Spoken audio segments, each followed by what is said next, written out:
whether you agree with anything he said, whether you like him or dislike him, just put yourself in his position for a moment. All of a sudden, you're being told you're providing an unsafe workplace and she can't work with you. And this is the relationship you've had all your life, and you've been given no warnings to change behaviour. Welcome to the Bonafide podcast with Luke Bonar. And he's not. All right, here we go. Done. Hold your ears, folks. Yeah. It's showtime. Rob McKnight's YouTube TV show, MCKNIGHT. You've got to see it. I hate to say this, but I found it by accident. I was watching YouTube the other morning, and the algorithm, I guess, feeds me documentaries and news stories, which is what I want. And the first thing when I logged on was MCKNIGHT Tonight. Now, I've known about Rob McKnight for years, and he's not just a media showbiz commentator. If you watch his TV show on YouTube, he has opinions on everything, which is great. But the thing hang on, I haven't introduced you properly yet. It's just hang on. My laugh has jumped in, sorry. But the thing I like about Rob McKnight is you can agree with him or disagree with him, but he doesn't give a shit. He says exactly what his opinion is, and that's what I do. You know, Kelsey will edit this so YouTube accept it. But I checked my account the other day, and my balance is completely empty. I have no more left. So my account is completely deleted. And this is what I like about Rob, because he's a bit younger than me, but he's doing very, very well. So, Rob McKnight, welcome to the Bonafide podcast, and congratulations on MCKNIGHT Tonight. It's great. Thank you, mate. Look, I tell you what, the algorithm just in the last few days has become very good to us. We're seeing a lot more views for MCKNIGHT Tonight. We've been doing it since about February, March, and, you know, it's a pretty hard slog when you first start because you cannot penetrate that algorithm. We're slowly getting up there, and we've still got a long way to go. But yes, we have found in the last few days people like yourself finding MCKNIGHT Tonight, and we've been just slogging away. It found me, but what I want to do is I want to encourage the Bonafide listeners, and we're on Spotify and YouTube. I want to try and point them towards you, because I find it entertaining, informative, but I just love raw opinions, Rob. So again, congratulations. I think you're great, and I'm sure if you and I can talk on a semi-regular basis, we will disagree on occasions. But Christ, wouldn't life be boring if we all agreed? Oh, and that's the thing. You know, I'm not one of these people who have to have an echo chamber. And actually, we run live feedback because it's all done from my garage, and I know people see it and think it's from a studio because I've got a monitor, I've got a set. And no, it's all in my garage. My wife sits just across from me and switches it on a program called vMix. And we've got we've got the supers, we do live crosses and all that kind of stuff, but we take live feedback. So it's like talkback radio in a sense, in that you've got that feedback coming in, and we do that, and I can react to it. And I've got core listeners and viewers who disagree with me all the time, but I don't take offense to it, and they don't take offense from me. And I'll do the plug. If you want to find it, just go to youtube.com/@MCKNIGHT Tonight. And you will see, Luke, I'm actually in my MCKNIGHT Tonight t-shirt because I live in Queensland. I got my timings wrong, and we had pre-prepared to do this interview, and you called me up and said, mate, are you all good for the interview? And I was like, no, the time difference has done me in. I'm actually still in my pajamas, and yes, I wear MCKNIGHT Tonight merch. Well, we're in the process of getting some Bonafide merch organised. The millennial, I call her the millennial, who produces the Bonafide podcast, is onto that. I'm thinking, yes, Bonafide pajamas, so that and just have boner, and people can wake up with the boner. I like that. As I take a sip from my MCKNIGHT Tonight cup, very good, and put on my MCKNIGHT Tonight. Okay, well, I'll book some MCKNIGHT merch, and we'll send you some Bonafide merch when we get round to it. Look, the big story, and I guess this is why the algorithm took me straight to you on YouTube, was Kyle and Jackie O. Now, I don't know, but I've been in radio for a little while now. 18th of September 1978 was my job as an office boy at 2GB, and worked my way up from there. So I've been in the game for a little while, and I've seen lots of shenanigans. I've seen lots of stunts. I've got to be honest, I have met Kyle and Jackie O. Henderson. I met them at the Acras when they were at the Sydney Convention Centre. When was that? 2022, I think. Yeah, I was at before that they one, cancelled actually. them. Yeah. By the way, I was nominated for 4. Didn't get. I won duck egg. But Kyle knew me, and in fact, I got a photo, and I'll send it to you. A photo of me and Kyle and Ben Fordham, Great. getting very friendly and getting a little bit untidy. And I met Jackie. Actually, it was really it was a bit uncomfortable because I've known Phil O'Neill for many years. Yes. And Phil and I were she's her ex-husband, of course. Exactly. That's where the O comes from. Ugly Phil was huge on Today FM, but he gave Jackie her first start in radio. So Phil and I are having a chat and a hug and a catch up. And Jackie came out of the women's toilets and bumped into the two of us, and there she was with Phil. And next thing you know, Kyle. Anyway, it was these things happen at industry conventions, Yes. don't they? You run into people you like, and you run into people you wish you'd never seen. You'd hope you'd never see again. But I ended up barefoot that night because I had new shoes and they were killing me. And I was with Sophie Formica, who I was EPing her show. And she was horrified that I dare take my shoes off. She said, "You cannot walk around barefoot." I said, "I am not wearing those shoes." She said, "If you're a woman, you would put up with it." And I said, "I ain't no woman, and I am not putting up with the pain." I don't know why women wear them either. However, there is something that happened that night, and I'm not going to shy away from it. Mm. Whilst Kyle was engaging, polite, even humble, I'm not a fan of his style of radio. And when they were inducted into the Radio Hall of Fame, I'm not going to lie. I got up and I went outside and had a breather because I look at radio.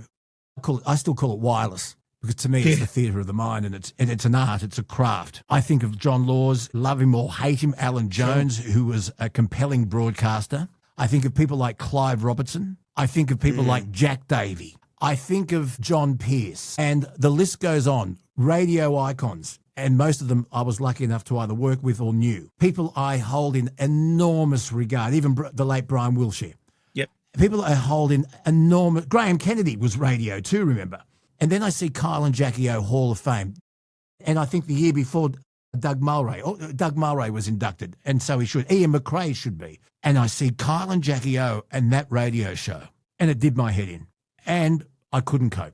So it's on record. I don't know either of them personally, and I'm sure they're wonderful, wonderful people. But that style of radio, to me, is an act. It's kind of like World Championship Wrestling, where they might be great athletes, but it's bullshit. Some of the things they did was more than just a bit of fun. I mean, hooking up a 14-year-old girl to a lie detector machine and asking her about her sex life and getting staff to urinate and record the sound of it, and then people got to guess who it is and stuff. And there's a long, long list. Magna Szymanski, the only way she should lose weight by going to a concentration camp, describing women as lazy, fat slags and all that. I think the people that were drawn to that sort of thing have outgrown it. And as Kyle and Jackie get older, that kind of stuff doesn't penetrate anymore. It was certainly not embraced by Melbourne. And that's another but they topic were number one in Sydney still by a long margin. No one was even close to them. So it's funny how I should say FM because I keep having a go at media commentators who call them number one. So thank you for pulling me up on that. I get very annoyed when supposed radio podcasts don't include the AM wins of 2GB, Ben Fordham and Ross and Russ on 3AW, who are a compelling number one by, they're in the 20s. So I'm really glad you pulled me up on that. I have fallen into the pit that I pull other people up on. So thank you. But my point is that they are number one on the FM dial by a country mile. So where has this narrative come that there's suddenly people aren't tuning in anymore? Because, Melbourne's been a disaster, but I am actually on record as saying when it was announced they were going into Melbourne, I said, I don't know how this is going to work because Melbourne has this bitter rivalry with Sydney that isn't reciprocated the other way. Sydney doesn't really care. It's a Melbourne towards Sydney rivalry, which is fine. But how does the show go in there? Now, what I will say that I said, if anyone can make it happen, it's Kyle and Jackie O. So I was wrong on that. They didn't make it happen. But they should have gone into Brisbane first because Kyle has history there. It would have been an easier transition. Brisbane is sort of aligned with Sydney. But the point here is that I understand, Luke, 100% that it's not your kind of radio, but it was radio for a lot of people. And I understand. You think about John Laws, though. When he started doing his style of radio, there were people wanting him off the radio, and people campaigned for years to get Alan Jones off the radio because of his contentious views. And it's just a style thing. So I do believe Carl and Jackie O, with the amount of success they had, should be in the Radio Hall of Fame. I will disagree with you on that, because what they have achieved from a production point of view, from an entertainment point of view, it was the biggest radio show in Australia, and they have had amazing success. And yes, Melbourne is a red mark on their ledger, 100%. But they have had enormous success that can't be discounted. As I said, having been in the We've already radio disagreed. game There you go, Luke. I love it. I love it. But you're right. Particularly Sydney, Melbourne are two very parochial markets. And not one Melbourne radio identity has been successful in Sydney. And some good broadcasters have tried, like Darren Hinch, but didn't work in Sydney. Huge in Melbourne. Lawsy, at his peak, was made many offers to have his show go into Melbourne. And he was smart enough to know, I'll stay in my lane, because Lawsy was Sydney. Do you remember Doug Mulray had a TV show on Channel 7 on Saturday nights that did fantastic around the country, except in Melbourne. And I remember him doing an editorial saying what is wrong with Melbourne, and called them out for being so anti-Sydney that they wouldn't even watch a show from Sydney. It was quite an extraordinary and truthful take on what was happening, and some of that still exists today. Now, we are seeing, I think Christian O'Connell going into Sydney will actually work okay, and especially with Carl and Jackie O going, I think he will see some benefit and success. But I'll tell you what, I think the radio industry is kidding itself if they think all of those Carl and Jackie O viewers, or listeners, are going to stick around. I think they will leave radio. It's funny, because having worked at Southern Cross Oz Stereo for nearly 9 and a bit years when I was on the Triple M network. Were you there when Carl and Jackie O left? After they left. Mm-hmm. And the amount of money, the obscene amount of money that Southern Cross Oz Stereo spent on replacement breakfast hosts upstairs, they could have kept them. But they didn't want to. They said, Craig Bruce told Carl, and Carl has talked about this, Craig Bruce, the programming director, or whatever his title was, told Carl and Jackie O they reckon they've got 2 years left in their career. Now, that obviously didn't turn out to be true. Carl and Jackie O went, well, we're not going to stay in a place we're not wanted. Went and created the KISS brand. You remember, KISS did not exist before Carl and Jackie O. They went and created a whole new brand that became #1 in Sydney. And you remember, Today FM, they launched the Happy campaign where people were running around singing, because I'm happy, and it was almost like Today FM celebrating that Carl and Jackie O had left.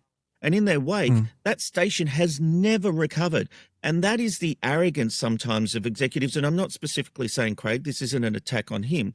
But what I'm saying is that there is an arrogance in executive ranks sometimes that they think brands are bigger than the personalities, and that's just not the case. It's funny that, because I was at 2GB, joined...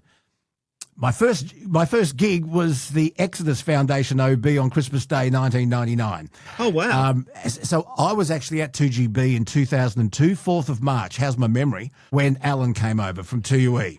And there was dancing in the corridors at 2UE. Ding Dong, the Witch is Dead. And look at that massive audience he brought with him. And I've seen it before with Lawsy, when he went from 2UW to 2UE, then to 2GB, then back to 2UE, and that enormous Lawsy audience moved with him. Yes. And it's very rare that happens, and it did happen with Kyle and Jackie O. I'll give them that.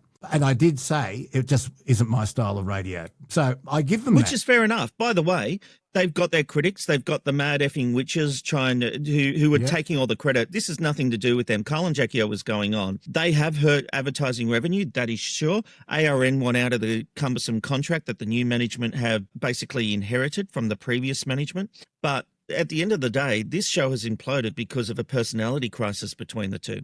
Now, I've had a chat with an employment expert about the workplace legalities surrounding this.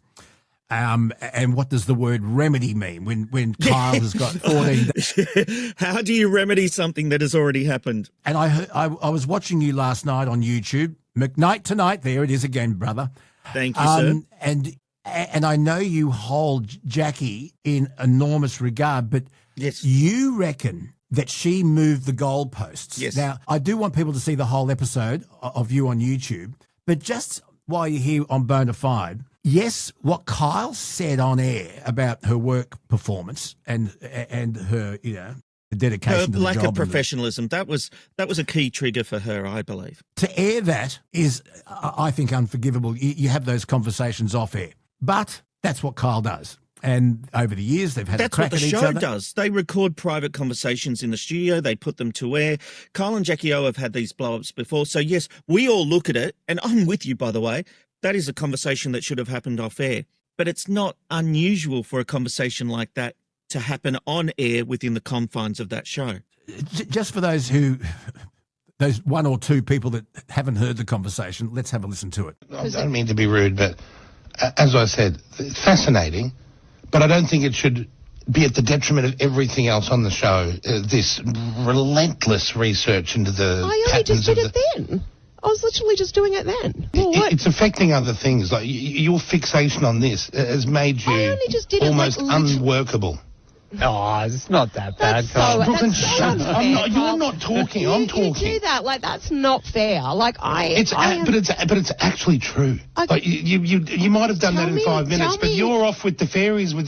Tell me It's where. mental. No. Tell me where I've been off with the fairies during the show. I don't Just have give to. me- I don't have to prove No, anything. you do. You Go can't and accuse me of doing something and listen then say I don't have to listen say to the it. program. You'll hear yourself. Oh no, just give me one example. Be aware of what's really going I on. am, Kyle. That I totally am offended by you saying something Well, like too that. bad if you are, because that's the reality of what we're dealing with here. Oh, that is so unfair. I have been in here doing the segment totally fine and normal. You've had your head on that, looking into the stars. Yeah, It's I too did much. because I just told you I was going to do it. I heard for all now. that, but it's too much. It's affecting everything else. You're too fixated on it. What? Tell me what it affected during the show.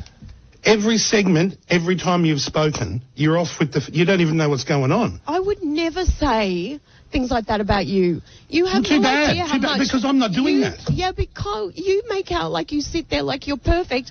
No, There are I'm so not. many I'm things not. that you That's- don't do, and I would never bring them up, and I would never say what What people do you mean? say. What I don't do? So let's have a look at that. If that was indeed the straw that broke her back, how many other straws were there? When you talk about her saying she feels unsafe in the workplace and talks about workplace bullying, was it just this once? Or is there a long history of that behaviour that was upsetting her that management did nothing about? If so, and management did nothing about it, management's in trouble here. Yeah. Workplace bullying and claiming that you feel unsafe in your workplace is a very, very serious allegation. Yeah. So how long has it been going on, or was it just this one-off? There's a couple of elements here. First of all, let's talk about Jackie changing the rules, because I think this is a really big issue. You're in a relationship with someone. Cole and Jackie O are in a relationship, not a sexual relationship, but a relationship of friendship, of being co-workers for 27 plus years. And in any friendship, there are rules, okay? And their rules were pretty loose. Their rules were everything is fodder for on air. There's very little boundaries. They have open and honest conversations. That is what it is. Now, what she has done is accepted that for 27 years. And then all of a sudden, she's turned around and said, I don't accept that anymore, which is fine. That part's fine. What's not fine is to turn around, walk off the air and say, feel like I cannot work with Kyle Sandilands. I feel like I'm in an unsafe workplace. Well, Kyle's there going, hey, and what have I done wrong? This is what we've always done. This is how we've always behaved. If there was a problem, why didn't you say something to me? She has not given him the chance to rectify behaviour. Now, if 6 months ago she went to him and said, Kyle, I know this has been our shtick for 20 plus years, but it's not working for me. And I'm feeling like my contribution isn't being valued. I'm feeling like I'm being belittled on air. And as a person, as someone who's 50 years old or however old she is, that's just not what I want to be accepting as part of my life going forward. Now, he then has a choice to say, well, that's the show, put up with it. Or he says, oh, babe, sorry, because he calls her babe. You know, that's the kind of friendship they have. Mm-hmm. And he says, I will change my behaviour. And he has not, as far as we know. Now, if she's had that conversation, what I'm saying now is completely null and void. But I don't believe this conversation has happened, because if you look at his editorials after she walked out, he took responsibility. He apologised. He acknowledged it shouldn't have happened on the air. But it has never come to light. There have been no statements saying that this is a conversation they've had before. There is no doubt they've been growing apart. Everything I hear, I'm sure everything you hear, what we're seeing in the papers is that they're growing apart. There's been audio played of Jackie saying, I've been tuning out to you, Kyle. I mean, you're getting paid $10 million a year and you can't listen to the person sitting aside, to the other side of Opposite, you. yeah. Opposite, thank you. It's a hard word, opposite. You can't sit opposite the person for $10 million and pay attention to what they're saying while you're on air. You know, I have many problems here because Kyle, again, whether you agree with anything he said, whether you like him or dislike him, just put yourself in his position for a moment. All of a sudden, you're being told you're providing an unsafe workplace and she can't work with you. And this is the relationship you've had all your life and you've been given no warnings to change behavior. Now, people have come and attacked me since that editorial saying, misogynist view, you're attacking the victim. No, I'm not. I don't think this is a gender issue. If I'm in a friendship with someone and they suddenly turn and don't like who I am and say, you did this to me, I'm like, yeah, but you do this to, you know, that's what we've done. And they haven't given me a chance to change behavior, well, then at what point do we say there has to be some middle ground here where you flag behavior and give the person a chance to change? Rather, what has happened is she has obviously been triggered by the unprofessional behavior comment because she is someone who feels that she's very professional. She's in with the producers working on the show. She's in charge of all the hiring and firing. Kyle walks in, for the show and does it, although in the last week or so he's been coming in at like 5 and looking after the show. But at the end of the day, she created that work environment, but what she's obviously not appreciated is being called unprofessional and decided she doesn't like the way Kyle's treating her. Again, fine, but to then declare she can't work with him and it's unsafe, I don't think is fair. I just don't think it's fair. We're not talking about a sexual assault here or anything or physical violence. We're talking about a relationship between two people where one person has decided they don't like the way they are being treated. Again, 100% fine. But we're talking about theatre and entertainment here as part of a radio show, and she could have changed his behaviour without having to implode the whole show. I do believe she wanted out. She'd become very disengaged. I mean, she's been earning millions for years. She's earned 10 million, 20 million in the last 2 years, and she just decided she didn't want to do it. That's fine.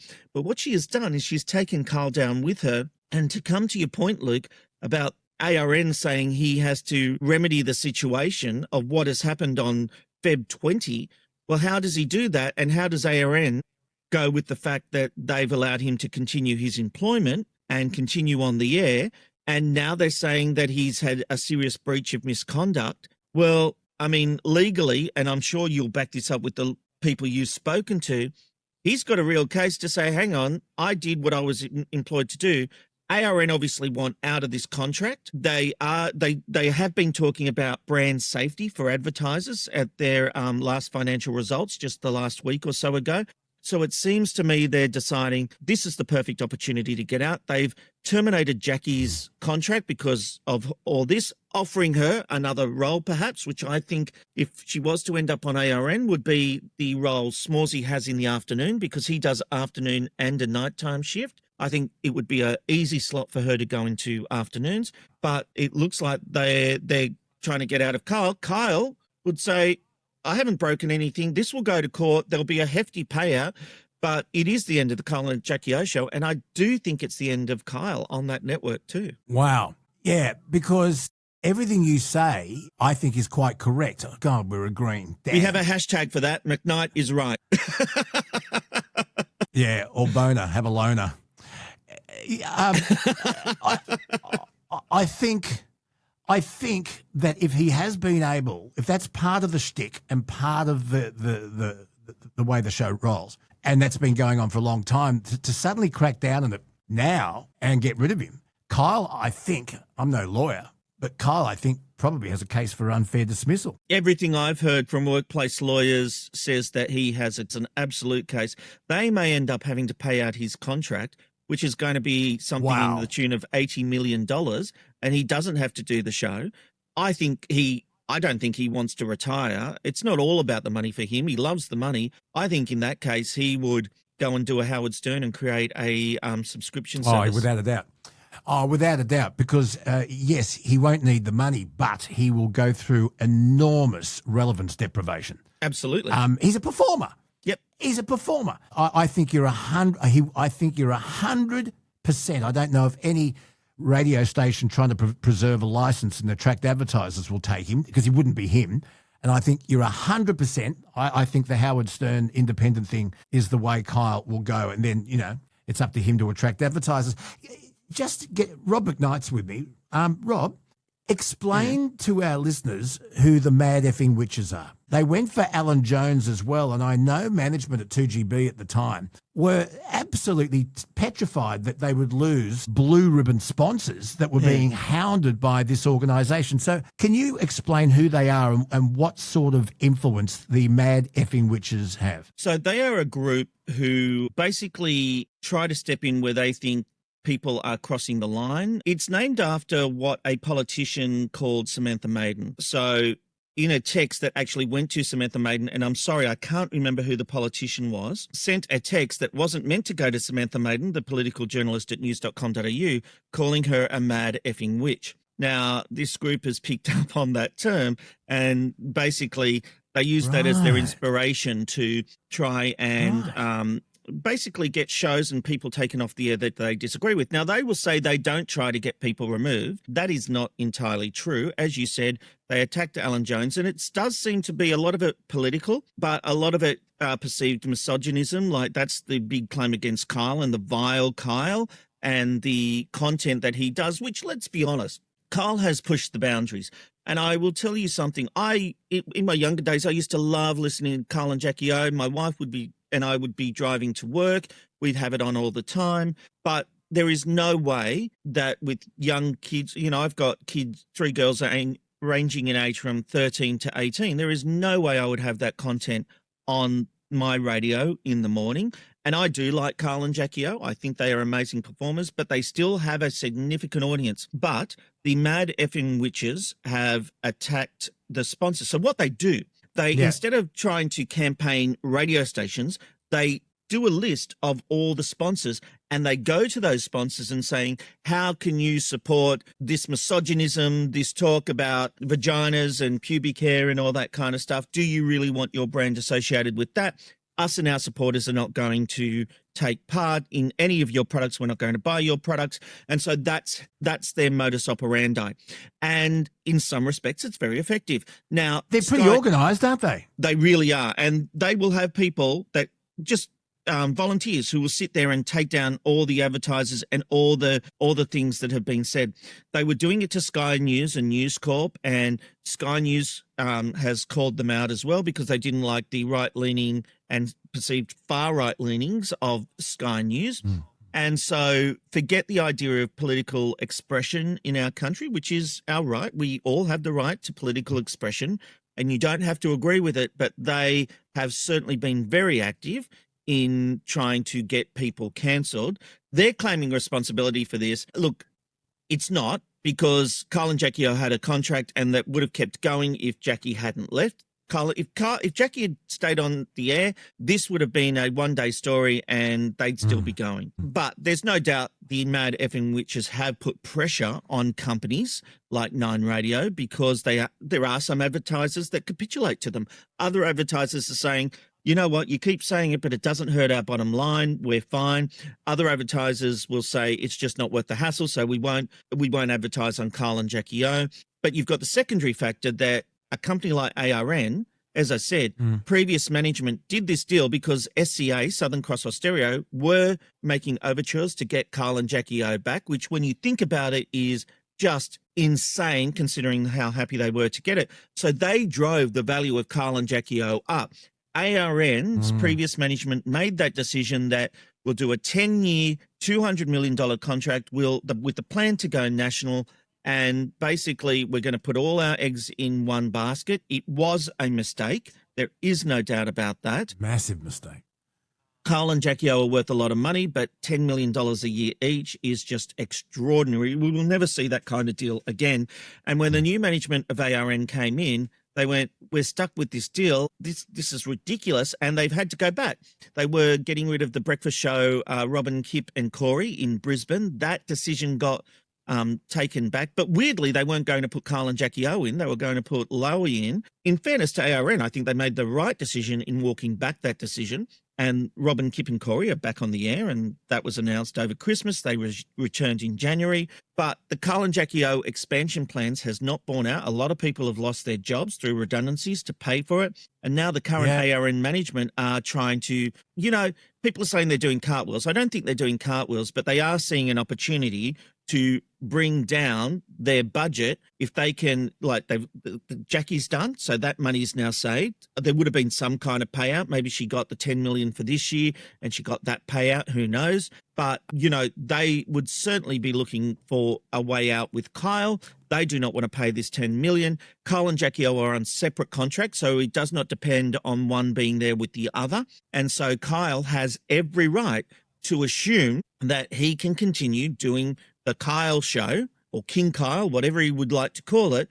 He has that right to keep, in his view, and I don't speak for Kyle, I'm not on the inside of his camp or anything like that. I would assume he feels he has the right to keep doing the show in the morning with or without Jackie. He'd prefer it to be with Jackie, but ARN are seeing an opportunity to cut a cumbersome contract, which is what this serious misconduct is about. But how they can justify it in a court of law, well, that's going to be interesting. This story, I'm telling you now, this is going to drag on and on for a long time. And ARN's ratings will not be the same. Whatever show they put in there, it's Today FM all over again. I cannot think, and you're the bigger radio man than me, I cannot think of anyone you could put in there that could draw even close to the ratings that Carl and Jackie O have built in Sydney. No, but it's an interesting reflection on the industry I love, and that is radio ain't quite what it used to be. No, it's not. And you look at the growing popularity of podcasts. Now, all my kids who are now 30 and a little bit more, all listen to podcasts. They don't listen to any free-to-air radio because they can pick and choose the music they want on Spotify or whatever. That's it. And they can listen to the talk personalities and the stories they want to hear. They can personalize what they listen to at any time of the day with their headphones on while they're at work, and play their style of music and listen to whatever song in whatever order, and pick and choose it. And the thing about radio is the advertising pie hasn't gotten bigger. The slices have got smaller. Correct. And I think also the downturn. Well, sorry, the pie's the same. You're right. The pie's the same, but those slices are smaller because there's so many other places for those advertisers to go, and traditional media, television included, in this country. Yeah, and I see that's exactly what you were saying. So sorry. Thanks for that, Rob. By the way, I grew up in the advertising world too because my father, Brian Boner, was the art director for an advertising agency called WB Lawrence, which went on to be Lawrence Burnett. You know the Westpac Red W? Yes. That's Dad's. No. The Razzmatazz Stockings rainbow? That's Dad's. I remember that. Well, what a legacy. So I grew up surrounded by advertising and methods and strategies, and I never look at an ad without going, what is the product? Who are they marketing it at? What demographic? So you would love things like the Amazon logo, which has a little arrow in it going from A to Z. Yeah. Little details like that. You would love those kind of things in advertising. It's all strategic. Talk about off topic. Sorry, I've gone on it. We can have another episode on all of this stuff, Rob, because I love this subject. But great. When I started in radio in 1978, on the 18th of September, the main forms of advertising was radio, television, magazines, newspapers, and possibly billboards. Yep. And that was it. Correct. Now look at it, and the advertising budgets aren't getting bigger. The products are going to say, and the agencies are going to go, well, how do we divide up this budget? Where's the best place to put it? And, so it's a different landscape. I completely get that. And maybe the rise of podcasts is a good thing because, mind you, and you're a relatively new podcaster, we don't have to answer to ACMA, but we still have direct responsibility for defamation, libel, contempt of court. Yeah, the rules of the land still apply. I wanted to talk to you about ACMA. For those who don't know, it's the Australian Communications and Media Authority, which is really kind of like a toothless tiger. free-to-air radio loves being non-regulatory and it doesn't want governments interfering with radio policy. However, ACMA is supposed to be who they report to, and yet Kyle has broken ACMA rules over and over and over again and nothing happened. And management have let it. They put in a 30-second delay for him and all of that. But it is non-regulatory. It is really, really interesting to hear you say you don't think Kyle will be back, because other media commentators are saying, oh, of course he will. I don't think he will either. Well, here's the thing. The relationship the relationship with ARN has broken down overnight. All of a sudden, he's been served cause for a breach of serious misconduct, which in the week and a half that Jackie had gone had obviously never come up. He was still allowed to continue. ARN's lawyers are looking for a way to get out of that contract. There is no doubt of that. But when it comes to ACMA, there is a pressure because there is a ruling from ACMA coming about severe licence conditions being placed on ARN because of content in the Carl and Jackie O show. They've been found in breach.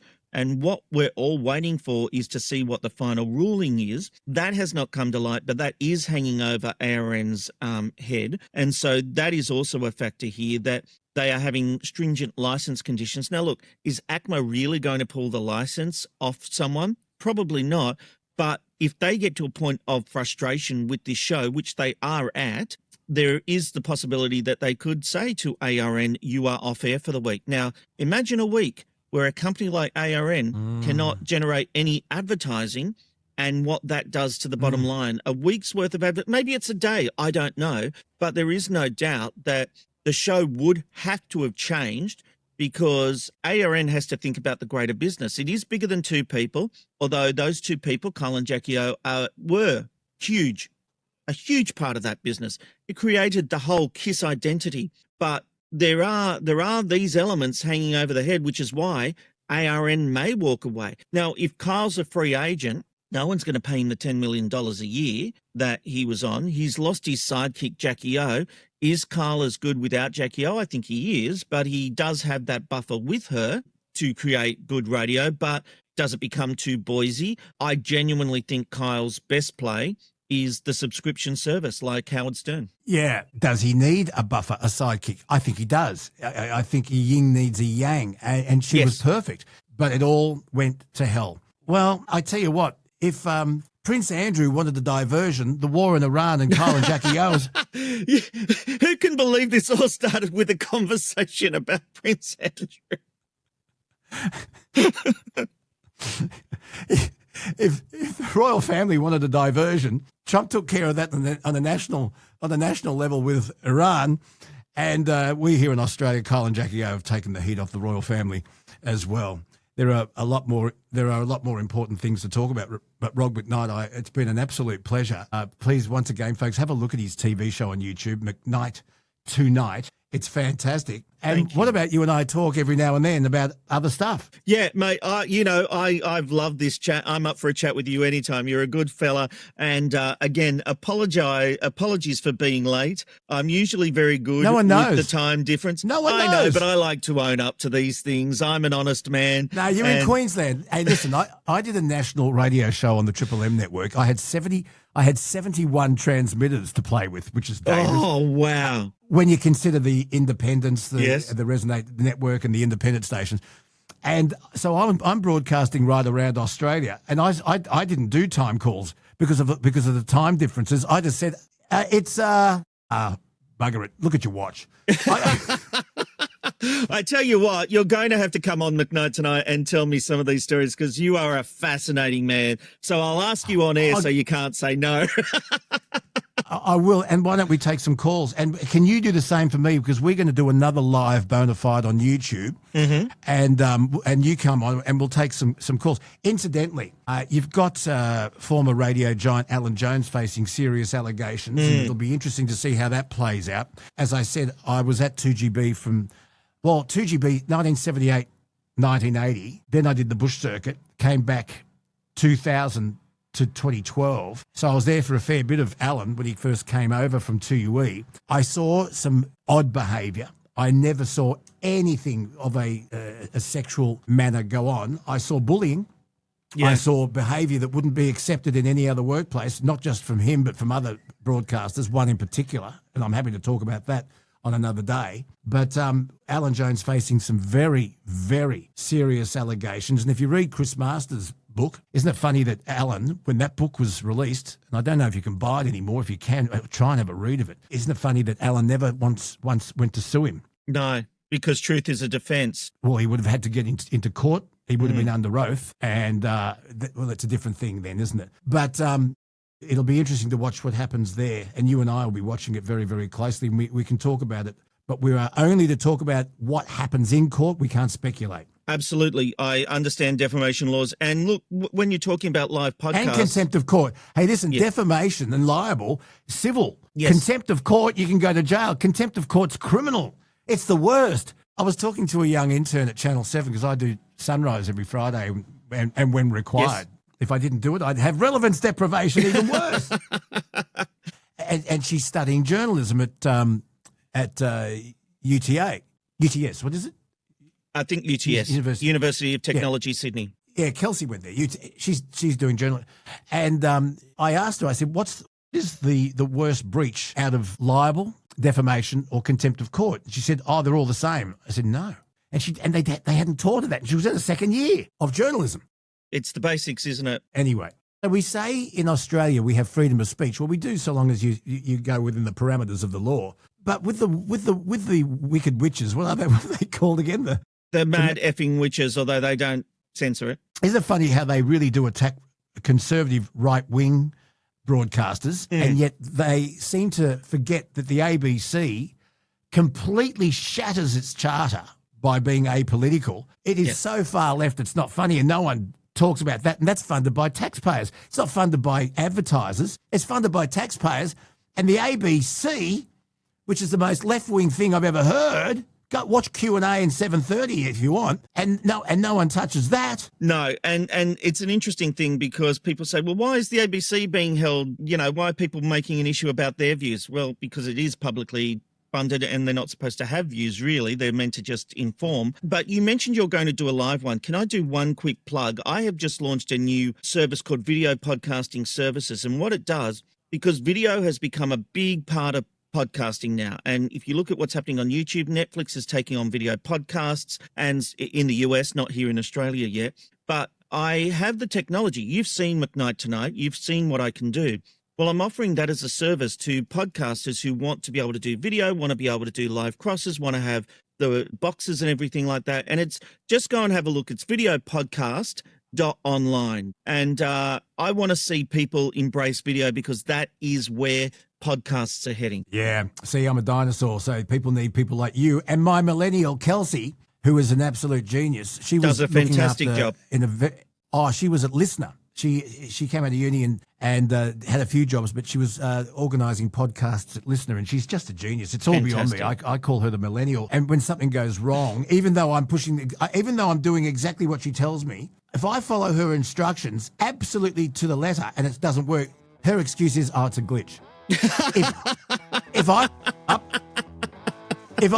So she's also got the nickname the glitch. So yeah, if I'm well, the crazy thing is we recorded this whole episode and had to redo it because she forgot to hit record. No, I'm joking. It's happened to me. It's happened to all of us. I have got some stories, but we'll get together again. We should get together over a beer one day because without anything recording. Sounds good. Hey, listen, it's been an absolute pleasure, mate. I love what you're doing, and thank you so much. Thank you, Luke. Absolute pleasure. You call me up anytime you want. I will more than happy be here. And next time, I'll be on time.